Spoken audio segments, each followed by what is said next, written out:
Iron Curtain lands, the Communist Society is led by the largest country in area in the world, the Soviet Union. This film was shot in the Soviet Union and satellite areas during the Post-Stalin period. It is a profile of the Communist Society, an introduction to it, one step toward understanding these lands ruled by an atheistic aristocracy. People in the Soviet Union have developed nuclear weapons, missiles, and satellites that circle our Earth. No European nation is more modern, yet more primitive. No society is more materialistic, nor more devout. Traditionally, this is the land of the Russian Orthodox faith. In its early days here, communism fought the churches. But now, more subtle controls are used, for persecutions only made faith stronger. Religions have been tolerated, but no believer in God can be a communist. Scorn of religion as something for the old and infirm is cultivated.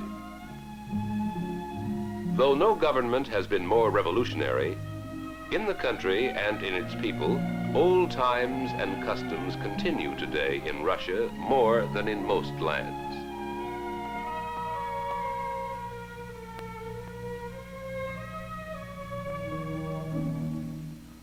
The Soviet Union is an immense landmass, straddling Europe and Asia. But the good farmlands lie in a comparatively small belt. To the north lie forests and Arctic grasslands. Most of Russia proper is a vast plain, a flat land that extends to unbroken horizons in all directions. Through this flat plain flow slow-moving rivers. The rivers form a natural travel network, knit together by canals to provide cheap, slow transportation. Following the rivers, the Vikings came from the north and seized the Russian plain to establish trade with the Byzantine Empire. From the Byzantine came some of the architectural styles of Russia, and from the Vikings came the early rulers, or tsars. Along the rivers, most Russian cities grew up around the forts, or Kremlins, built by the early rulers.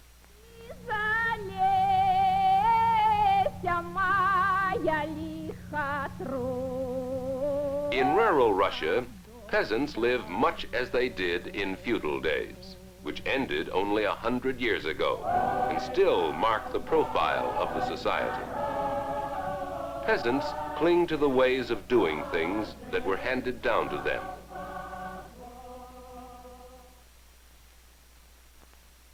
Of all the people of Russia, peasants have resisted communism most, not in organized revolts, but in stubborn individual refusal to change.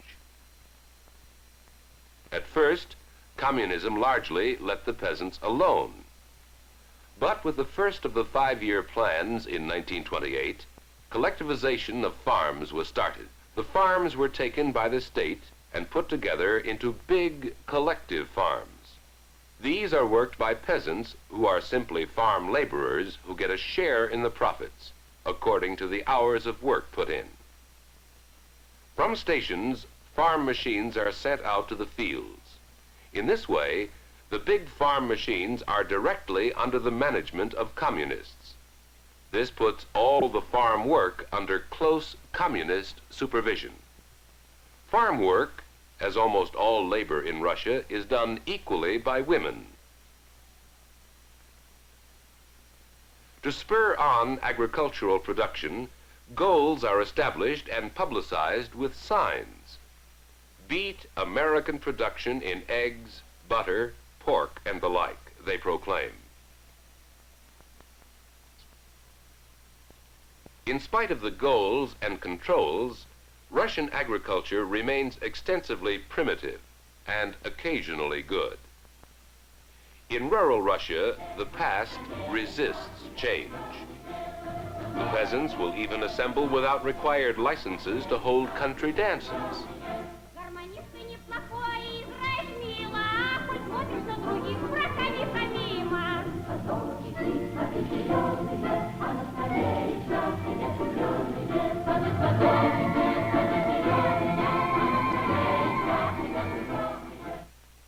Russian cities tell a different story. In them, we see the profile of communist society set amid the splendor of the Tsars. Russian Orthodox churches cut the skyline of Moscow. Filling it are the great palaces of the Tsars who ruled this land until 1917. As the capital of Russia, Moscow has been the goal of foreign invaders. These cannon were left after Napoleon's invasion in 1812. The Nazi invasion of the Second World War almost reached the Kremlin walls.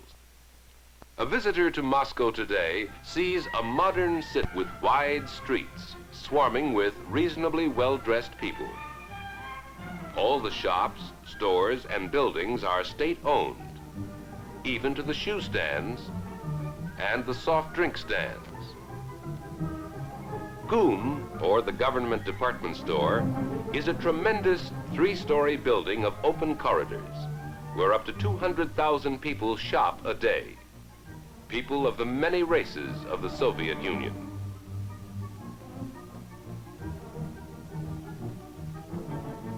In the little shops that crowd the corridors of GUM, you can find anything that's for sale in Russia. The goods are of inferior quality, and the prices are high. Surprisingly, there is an emphasis on the modern and on style in Russian shops, something quite new in this communist land. The abacus is used for figuring. Few cash registers are seen. But the overall impression of GUM is bigness. Bigness is part of the profile of Russia. You can see it in the subways built during the 1930s, partly by members of the Komsomol, youth who want to become full-fledged communists.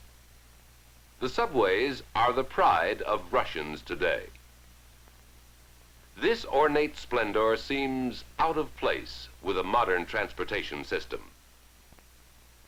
The Moskva, or Moscow River, is still important to Moscow's. On Moscow streets tells us much of the society. Military trucks and buses dominate. Private cars can be afforded only by scientists, movie stars, high government officials, and other privileged members of Soviet society. The trains are modern, and they have been extremely important to the development of modern Russia. The great inland empire requires good overland travel, and the rail network has grown steadily until very recent years. Some reports say their trains are very slow, and certainly for fast transportation, the Russians have turned to the air. Their modern jets are proudly displayed. Pride in their technology is part of the people of Russia. And the technology is excellent. The machine tools upon which any technology must depend are first-rate. Products from this technology are displayed in great halls. These buses and trucks are shown to the public not to sell them, as would be the case in America, but to show the people how much their society has achieved. This pride in achievements of their society is typical. The Russians proclaim the world's largest Ferris wheel, the largest cannon ever made, though it was never fired, the largest bell ever cast. Even many of the average Russians will take the time to direct a photographer not to take pictures of the poor buildings, just of the new good ones. But there is much in the profile the people of Russia cannot be proud of. Despite the facelifting that has been going on, Russian cities are crowded with slums. Block after block of fire traps are homes for the workers. Slum clearance is underway with clumsy machines. The work is slow, the workmanship poor. In a construction crew, we can see the basic element of communist organization. This crew elects a representative to a council or Soviet of construction crews in the city. That Soviet sends a representative to a larger Soviet, and so forth, to the top Soviet. None of these people are communists, as only 4 in every 100 adults can belong to the party. The workmanship is so poor, the buildings begin to crumble in 3 to 6 years. Women work a full day. Their babies are left in nursery schools, their children in schools or camps. During the summer months, pioneer camps are open to children from 8 to 13 years. In 80,000 of these camps, sports and games are mixed with the study of communism. One of the purposes of the pioneer movement is to select the children who have no faith which will stand against their loyalty to the state. Those chosen will be well educated. They will be watched carefully for years and may in time be permitted to join the Communist Party. Of course, more of these children will receive good educations than will be communists. Well-educated women and men are needed for the technology being built. Their colleges and universities, such as the University of Moscow, where more than 20,000 attend classes each year, are doing remarkable work in training, especially in foreign languages and the sciences. Despite these efforts to train youth, the Soviet Union has problems with juvenile delinquency. Some articles are written about how to handle it, but not too much is published. Because all mass publications, even duplicating machines, are state-owned or licensed. Only news considered good for the people is published by Pravda. The state exercises complete control over all mass communication methods in Russia, whether press or broadcasting. No freedom in this area exists. In recreation, freedom is allowed the people of Russia. Parks, such as Gorky Park, have amusement centers to rival our own.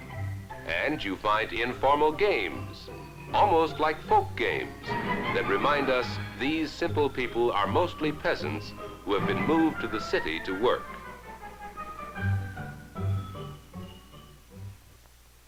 Since Stalin, in Russia, artists are allowed greater freedom, though still guided by the state. Now, Russian artists can use naturalism, caricature, and even humor in their work. Performances at the Bolshoi Theater rival the technological achievements of this society. In the theater, music, opera, and the ballet, the great traditions of Russian performers have been maintained. And in some of these fields, their work is the finest in the world.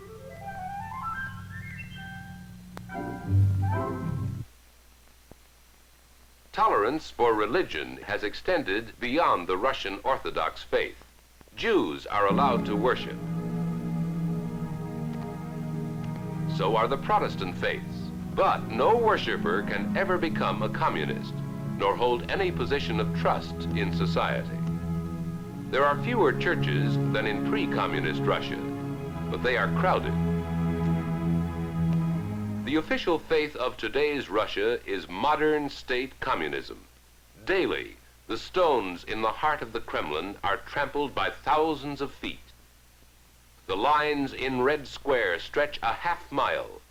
Red Square is the heart of Russia, and not only Russia, but the satellite nations as well.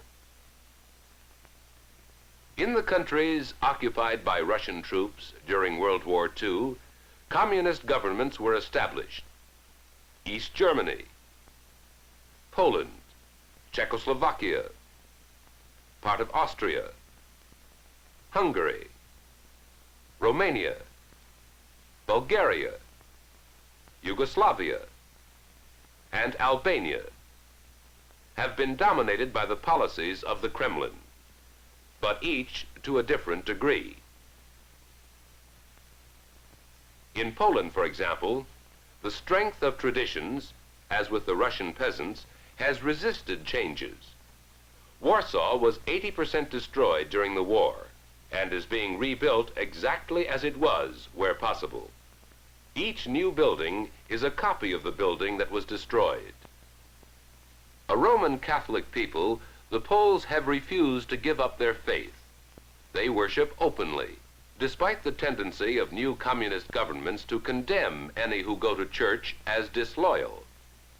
Even those in military uniform go to church openly in Poland. Western influences are found in Poland, particularly in the student clubs associated with the University of Warsaw. Western jazz and American dances are exceedingly popular. Some of these students led in riots to gain more freedom from Russia for Poland. The profile in Czechoslovakia is different. In 1946, Prague was a relatively gay city. Now its streets are dominated by loudspeakers, blaring Russian propaganda. You find almost no Western publications. Newspapers, magazines, and books sold here are communist. As for the churches in Czechoslovakia, the pattern is more typically communistic. Some Jewish synagogues are closed or used by the state as museums. The people who attend the churches do so as if outcasts, not wanting to be seen. Hanging over the beautiful skyline of the city is the dominating statue of the Russian communist leaders. At the head is Stalin, who led the Soviet Union when the policy of domination of satellites founded this new empire. But in Russia, Stalin has been downgraded. The top Soviet now ruling this land has gone through many changes since Stalin's death. Malenkov, Molotov, Beria, Zhukov rose and fell. Each had his followers. Slowly, Khrushchev came to the fore, emerging as Stalin did through control of the Communist Party and through temporary alliances with such men as Bulganin. The might of these men who head the top Soviet is almost beyond conception, for truly the hand of this man is the mightiest in the history of the world. Within his grasp is power greater than that of the Tsars. How he will exercise it will depend in part on our own knowledge of the communist world, our own wisdom, and our own faith in our own ideals. In the welter of Soviet politics, this man has completed the downgrading of Stalin by removing his body from the mausoleum in Red Square, where it lay in the post-Stalin period beside Lenin, the first saint of atheistic communism. In many ways, this mausoleum in Red Square is the symbol as well as the heart of communism. The great lines that file by the saint of modern communism move amid the clinging splendor of the culture the revolutionaries tried so hard to change.